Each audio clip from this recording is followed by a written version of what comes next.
Those shall not divide by 0. I love math! Trapezoid, how you gonna find the area? Gotta get the median, then find the height. Question number 1, what does not pass the vertical line test? Remember, the vertical line test, you actually just draw a bunch of vertical lines like I'm going to do on each graph.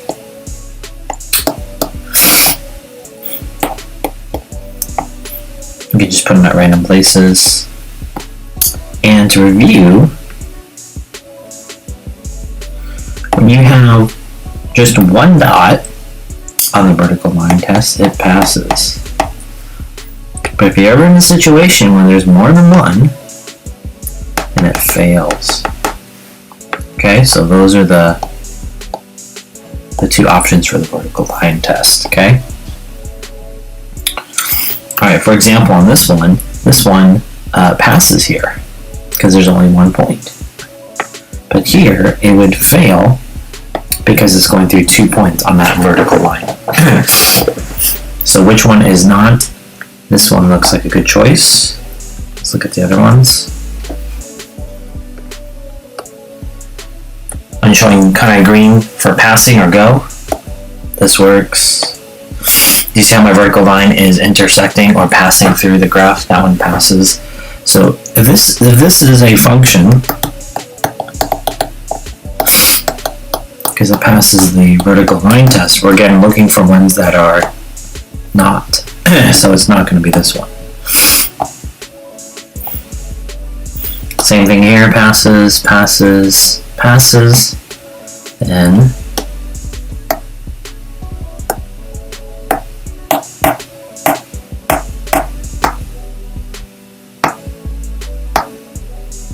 this one is a function. So this one is not what we're looking for. Same thing on this graph. I'll try to zoom in as much as possible. This one's the easy one. Okay, so a lot of students are probably going to think like, oh, it looks like a straight line down, but it's not. It's actually slightly curving, ever so slightly. So it's not a straight line down here. It's like just curving. So this one will also pass and pass.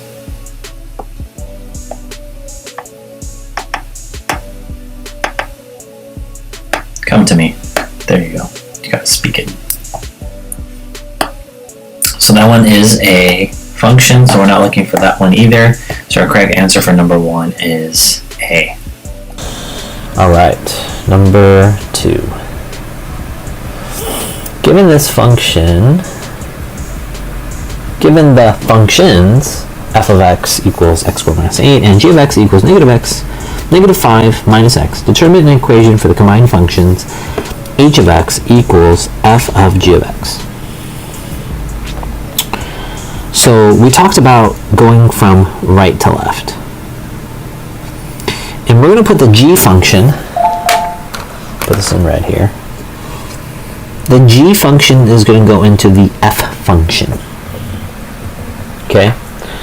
So let's just see if we can color code this. I'm going to put f. Here's my f function. So let's write out the f function. X squared minus 8. And whatever g is, here's g, put it in red, I'm going to put that into that one right there. Do you see why I left a blank right here? So I'm going to now write negative 5 minus x right here. Right there. Okay, then I just need to simplify. Now, common mistake here probably is going to be a student trying to distribute the exponent to what's inside the parentheses. And that's incorrect because that only applies to the law of exponents. Like if you had something like this, then that would be x squared y squared. But the only way you can do that is because you have factors, multiplication. You have subtraction there. So this part right there, you're going to have to do, I like to do the box method, because remember there's 2 of them. And you may not be so wise to multiply just the first and the last ones. You have to use FOIL or the box. We use a box. If you use FOIL, it's the same thing. You multiply first, and then you combine like terms or add. So negative 5x, negative x, negative 5, negative x.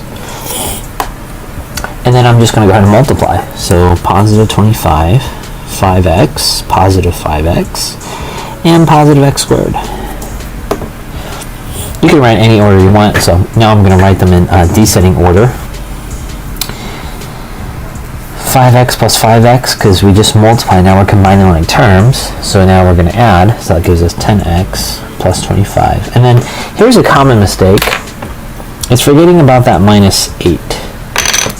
So let's put a minus 8 right there. So that would give us x squared plus 10x plus 17. And then I'm looking for this one, and the only choice we have there is A. A is our correct answer there. Remember, if they ever ask you a function like domain, then I can just graph this and then get the domain, and then find which one is more strict, most restrictive domain. Let's see how I can get that on there. Let's try folding my paper.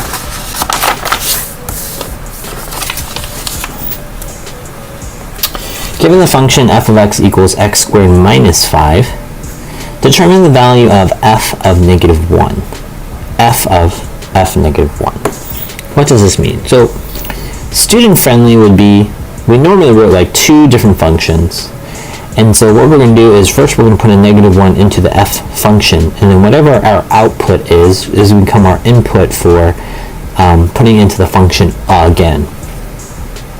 So let's put an f of negative 1 into our function. Negative 1 times negative 1 is positive 1. 1 minus 5 is negative 4. So when I put in negative 1, I get negative 4.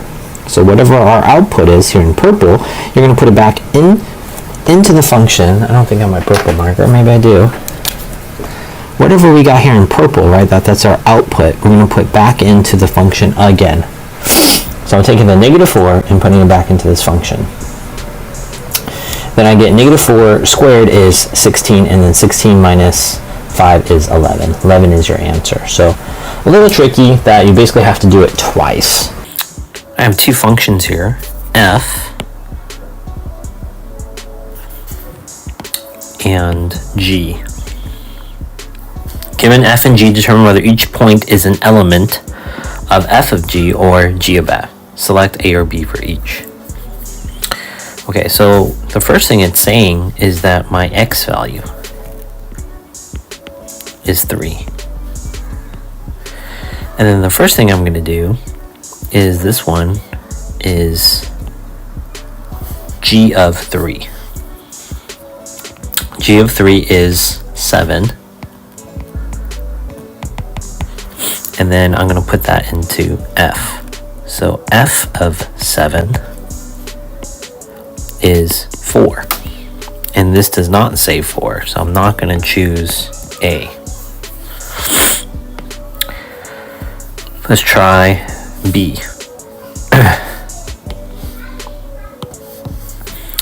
F of 3 is 2. So f of 3 equals 2. Now I'm going to do G. I'm going to put that answer into G. So G of 2 is 5. And that's what I wanted, 5. So the answer would be B. Okay, question number 5 tells you to circle true or false.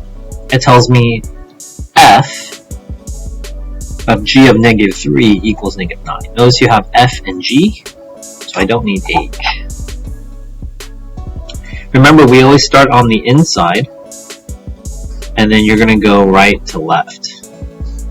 So we're going to figure out g of negative 3, which means I'm going to use this one, and I'm putting in my x value to be negative 3. So I have negative 9. Okay, now I'm going to take this answer, and now I'm going to put it into f. So now I have f of negative 9. And every x value, we're going to put in negative 9. Remember, this is PEMDAS, order of operations, so I have negative 18 minus 1 equals negative 19. And is that equal to negative 19? Then the answer is false. That right? The For the following graphs that represents a function, so they're already telling you it's a function, determine whether its inverse will also be a function. Okay, so how do we do this graphically to text? Is you're going to do something called the HLT, which is the horizontal line test. And it's pretty much the same thing. If you have more than one dot, then it fails. And if you have just one dot, then it passes, and then you can take basically the inverse. That's what it does, okay? So let's take a look at these graphs. Again, you just do the same thing. You can just draw a horizontal line, a couple of places. Try to zoom in, this one.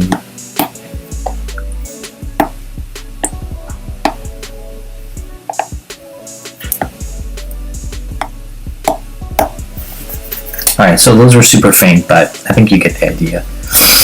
Let's go ahead and go through these. So then, if I go through here, this is 1 point, 1 point. It's probably going to intersect up here, only at 1 point. So this one is, yes, you can take, too light, huh? You can take the, yes, you can take the horizontal line test. It's invertible, so you can take the inverse of that function. Okay, my question number 6 here, given the graph, find the following b prime. So b is right 3 on the x values, and then on the y-axis that would be negative 3. The prime tells you to switch them. So now b prime is going to be negative 3, comma 3. Hey guys, let's go over question number 11.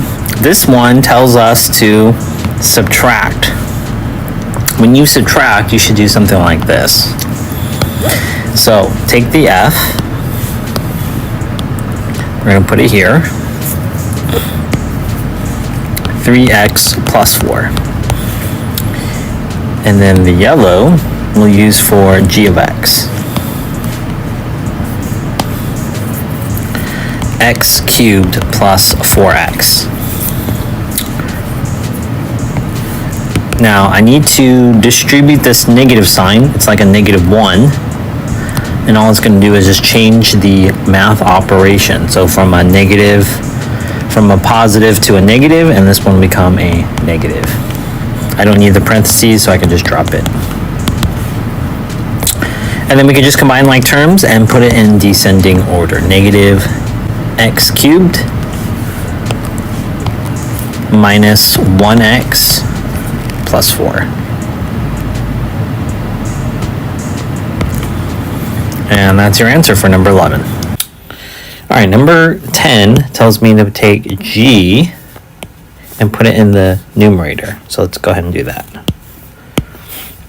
2x cubed plus 4x squared minus 3x minus 1. And we're going to divide that by h of x. You see that?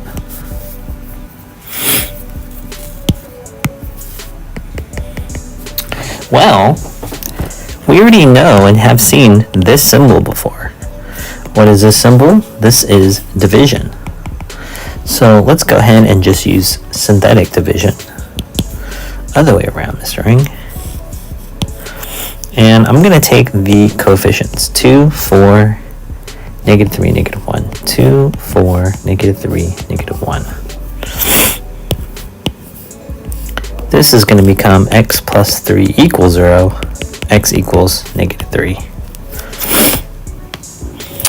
Bring it down. Let's try different colors here. We're going to multiply. So that gives me negative 6. Going to multiply here. Oh.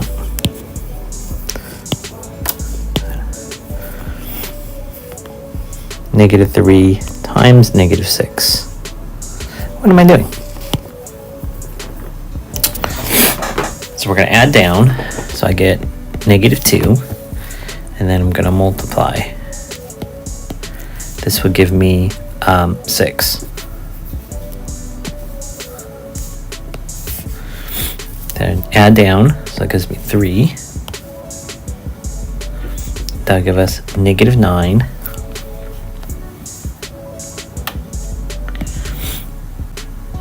And this will give us -10. So my answer is, this is my remainder. And that becomes the constant. Add an x, and one more x. Okay, so that's what happens when you divide g by h. Now, I do have to put some restrictions here. I'm going to set this not equal to 0. Because if we solve this, basically we're saying in the domain of x, you could pick every x value, all real numbers, except for you cannot pick -3. Why can you not? Well, let me first box this. This is my answer there. Why can you not have x equals -3? Because you put in -3 here, you'll get -3 plus 3, and this equals 0. And any number divided by 0, this is bad. You can't do that. So that's why we're saying the domain is restricted. The inverse of this. Well, I'm going to change this one into a y. Then I'm going to switch these. And then I'm just going to solve. PEMDAS backwards. To get rid of a fraction, you can multiply it by its reciprocal. So just multiplying by 4. If you multiply across, you get 4 over 4, which is just 1. And then over here, you can distribute. So 4x plus 8. Switch that out for the inverse. And then 4x plus 8.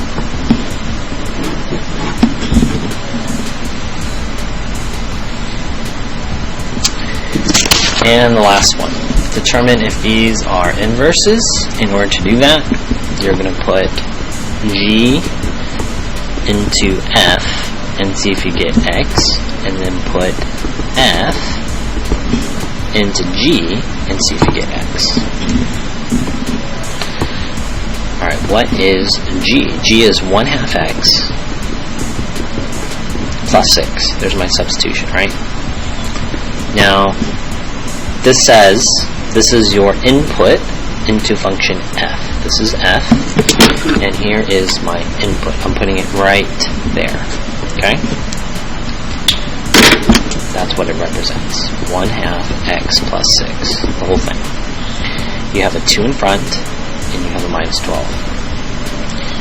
We're going to distribute the 2. This gives me 2 times 1/2 x, and 2 times 6 minus 12. This one you get 2 over 2, or just cancel these, you get 1x, or just x, plus 12 minus 12. Those are opposite, so it is equal to x. That's good. Let's check the right side. F, what is our f? That is 2x minus 12. And we're going to put this into g. So this 2x minus 12 is going to go right there. So let me write that down. This is our input.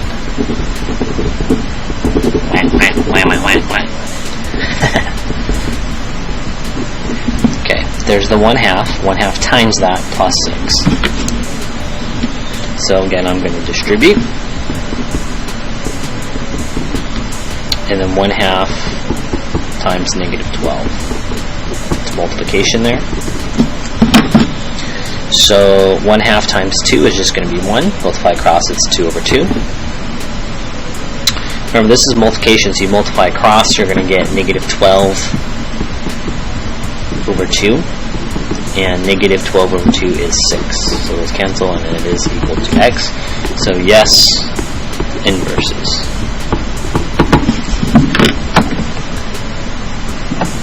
Hopefully that was helpful. I love math. Math can change the world. I love the fact that I like the box method. Don't miss any video. I love polynomials. Use formula sheets. Every subscribe now to Mr. Eng. Are you in Mr. Eng's amazing math class and you have so many missing assignments you don't even know what to do? Like, for example, Khan Academy or packets, then I have the answer just for you. You could either do these multiplication charts or you could do commercial like me. Thank you and have a great day.